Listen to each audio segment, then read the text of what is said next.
কেমন ছিল? মানে পা হাত আর তুলতে পারতাম না, মানে সেই বিছানা করতে মতো, কোমর থেকে একদম পা একেবারে ওসার মতো।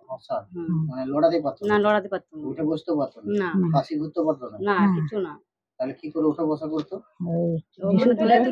তুলা দেওয়া হতো, তখন উঠতে পারতো। তুলে দেওয়ার পর উঠতো, আর পাঁচকি ঘুরে দেওয়ার পর পাঁচকি ঘুরতো।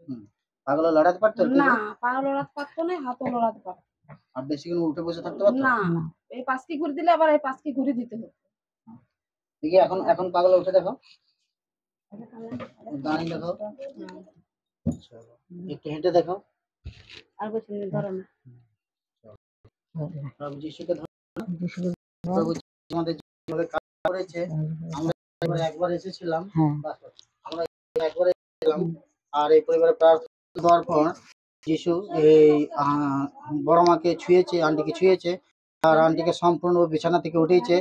কোমর থেকে টোটালি পা পর্যন্ত একদম প্যারালাইজ হয়েছিল, সে পায়ের আঙুল শুদ্ধ লাড়তে পারতো না, কিন্তু আজ মাত্র 40 থেকে 45 দিনের মধ্যে প্রভু যিশু তাকে সে বিছানা থেকে উঠিয়েছে, নিজের পায়ে আজকে হেঁটে বেড়াচ্ছে। আপনাদের সামনে লাইভ সেটা দেখানো যায়। তাই প্রভুকে ধন্যবাদ দিই আজকের দিন, আজকে সুন্দর সময়ের জন্য, আর প্রভু তাদের জীবনে কাজ করেছে তার জন্য।